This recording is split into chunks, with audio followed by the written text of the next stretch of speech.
गुजरात में 15वीं विधानसभा का गठन हो रहा है। गुजरात का सियासी सफर बेहद उतार चढ़ाव वाला रहा है। इस रिपोर्ट के जरिए आपको ले चलेंगे 27 साल पहले, जब 1995 में केशुभाई पटेल मुख्यमंत्री बने थे। ये तस्वीर एक आपको दिखा रहे हैं 1995 की, और ये तस्वीर बहुत अहम है, बहुत चर्चा में, काफी वायरल हो रही। तस्वीर की चर्चा में रहने की बहुत बड़ी वजह यह है कि एक नहीं दो नहीं, गुजरात की राजनीति के कई बड़े सियासी चेहरे एक ही जगह पर दिखाई दे रहे हैं। इन चेहरों के बारे में बात करते हैं, लेकिन बहुत बड़ा सवाल है, ये चेहरे अब कहाँ हैं और क्यों नहीं अब राजनीति में बहुत सक्रिय या बड़े दिखाई देते हैं। इनमें से एक चेहरा प्रधानमंत्री मोदी आज देश की राजनीति के सबसे बड़े चेहरे के तौर पर दिखाई देते हैं, अंतर्राष्ट्रीय स्तर पर बहुत लोकप्रिय दिखाई देते हैं, लेकिन बाकी के चेहरों को क्या हुआ और कैसे उनकी सियासत खत्म हो गई, ये जानना बहुत दिलचस्प है। केशुभाई पटेल के रूप में गुजरात में पहली बार बीजेपी का मुख्यमंत्री शपथ ले रहा था, उस दौरान की तस्वीर है। इस शपथ ग्रहण समारोह में कई ऐसी हस्तियां मौजूद थीं जो आज अहम पदों पर हैं, और कुछ ऐसे लोग भी हैं जो कहीं गुम से हो गए हैं। तस्वीर में नरेंद्र मोदी, लालकृष्ण आडवाणी, भैरों सिंह शेखावत, शंकर सिंह वाघेला, आनंदीबेन पटेल जैसे नेता नजर आ रहे हैं, जिनके नाम भाजपा की और देश की राजनीति में अलग तरह से लिए जाते हैं, बड़े नाम हैं। आइए आपको बताते हैं इस तस्वीर में मौजूद सभी नेता इस वक्त कहां हैं और भारतीय राजनीति में उनका क्या कद है। सबसे पहले बात तो प्रधानमंत्री नरेंद्र मोदी की, सबसे लोकप्रिय चेहरा। अभी भी बीजेपी उनके चेहरे पर ही गुजरात में चुनाव लड़ रही है, सिर्फ गुजरात नहीं पूरे देश में चुनाव लड़ रही है। 1995 में भाजपा 121 सीटें जीतकर पहली बार गुजरात की सत्ता पर काबिज हुई। नरेंद्र मोदी उस वक्त पार्टी की राज्य इकाई में पदाधिकारी थे। इस सफलता से उनकी विजिबिलिटी बढ़ी और 1998 में वो राष्ट्रीय महासचिव बना दिए गए। मोदी 2001 तक इस पद पर रहे, फिर पहली बार गुजरात के सीएम बने। मोदी के नेतृत्व में ही बीजेपी ने 2002, 2007 और 2012 का विधानसभा चुनाव जीता। 2014 में नरेंद्र मोदी ने भारत के प्रधानमंत्री के रूप में शपथ ली। 2019 में वो दूसरी बार प्रधानमंत्री चुने गए। लालकृष्ण आडवाणी 1998 में गांधीनगर लोकसभा सीट से सांसद चुने गए थे। दूसरा बड़ा चेहरा जो यहां पर दिखाई दे रहा है। और लालकृष्ण आडवाणी के साथ में प्रधानमंत्री मोदी का संबंध भी जो है वो बहुत दिलचस्प रहा, क्योंकि जब तक आडवाणी थे तब तक मोदी नहीं थे, और जब मोदी आए तो आडवाणी कहीं दिखते नहीं है। लगातार 5 बार 2019 तक वो सांसद बनते रहे गांधीनगर से लालकृष्ण आडवाणी। 1998 में वो केंद्रीय गृह मंत्री भी बने। आडवाणी को 2002 में उप प्रधानमंत्री बनाया गया था। 2004 के आम चुनाव में भाजपा की हार के बाद वो लोकसभा में नेता विपक्ष भी रहे। नरेंद्र मोदी के उभार के साथ ही आडवाणी नेपथ्य में चले गए। 2019 के बाद से गाए बगाए ही आडवाणी जी की तस्वीरें आती हैं। एक और बड़ा नाम जो बहुत बड़ा नाम था वो था भैरों सिंह शेखावत का। 1995 में बीजेपी नेता भैरों सिंह शेखावत राजस्थान के मुख्यमंत्री थे। 2002 में उन्होंने सुशील कुमार शिंदे को हराकर उपराष्ट्रपति पद का चुनाव जीता था। 2007 में वो राष्ट्रपति का चुनाव लड़े, मगर प्रतिभा पाटिल से हार गए थे। मई 2010 में कार्डियक अरेस्ट से उनका निधन हो गया था।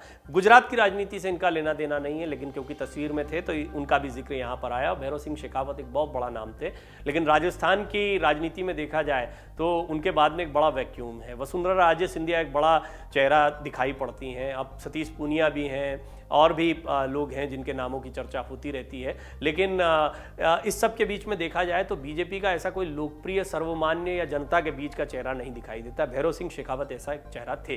केशुभाई पटेल, अब फिर गुजरात की राजनीति पे लौटते हैं। केशुभाई पटेल के सीएम बनने के साल भर के भीतर ही शंकर सिंह वाघेला ने बीजेपी में बगावत करवा दी।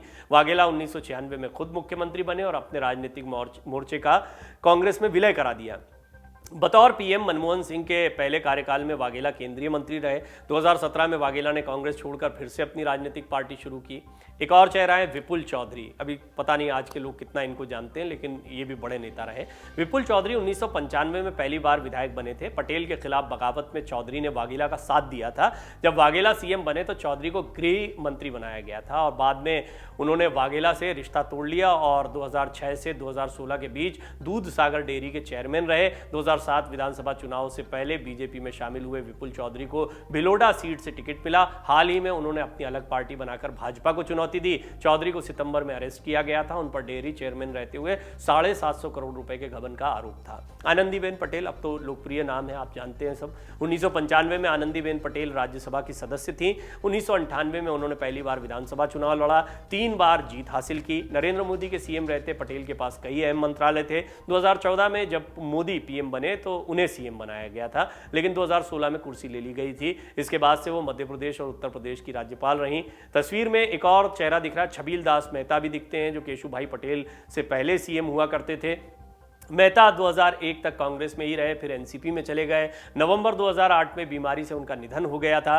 गुजरात की राजनीति ने एक से बढ़कर एक चेहरे दिए। आज भी पीएम मोदी सबसे लोकप्रिय चेहरों में शुमार हैं। गुजरात की सियासत देश में अहम रही है, लेकिन पीएम मोदी के समकालीन कई चेहरे अब राजनीति से बाहर हो चुके हैं या बहुत ज्यादा चर्चा में नहीं है। एक बड़ी वजह है कि किसी और चेहरे का दबदबा गुजरात में नहीं हो पाया और विपक्षी दलों को हर बार ये भारी पड़ता है। पिछली बार हार्दिक पटेल जैसे कुछ नए चेहरे जो हैं वो जन आंदोलनों की वजह से उभरे थे, लेकिन वो भी अब बीजेपी के ही पाले में हैं। कांग्रेस के पास तो कोई बड़ा चेहरा दिखाई नहीं पड़ा बहुत समय से, क्योंकि राजनीति ठंडी रही है, लगातार बीजेपी की सरकार रही। आपने अब ताल ठोकनी शुरू की है, तो उनके पास भी जैसे तैसे उन्होंने अपनी राजनीतिक जमीन बनाई है, लेकिन कोई एकदम बड़ा चेहरा नहीं है। ईशुदान गढ़वी को सामने रख दिया, लेकिन इसके अलावा या इटालिया हैं, ऐसे एक दो चेहरे सामने आए, चर्चा में आए, लेकिन इसके बावजूद कोई बड़ा चेहरा नहीं है। हालांकि ये भी सच है कि जब किसी दल को सत्ता मिलती है तो उसके चेहरे अपने आप बड़े हो जाते हैं। अब भगवंत मान है, बड़ा चेहरा हो गए पंजाब के मुख्यमंत्री बनने के बाद में। ऐसा ही लगभग तमाम लोगों का होता है, जिनको कुछ समय पहले तक नहीं जाना जाता है, बाद में वो बड़े चेहरे हो जाते हैं बड़े पद पर आकर। तो ऐसी कुछ उम्मीद आपको होगी, कांग्रेस को होगी। बीजेपी के पास भी अभी इस वक्त अगर देखा जाए तो प्रधानमंत्री मोदी और गृह मंत्री अमित शाह के केंद्र में जाने के बाद कोई प्रभावशाली चेहरा नहीं है। लगातार सीएम चेहरे बदलते रहे हैं। इसकी वजह से देखना होगा क्या गुजरात की सियासत में एक बार फिर ऐसे बड़े चेहरों का दौर आता है या नहीं। डाउनलोड करें अमर उजाला ऐप और पाएं खबरें लगातार। अगर आप ये वीडियो YouTube पर देख रहे हैं तो हमारे चैनल को सब्सक्राइब करें और बेल आइकन को दबाना ना भूलें। अगर आप Facebook पर ये वीडियो देख रहे हैं तो हमारे पेज को लाइक करें।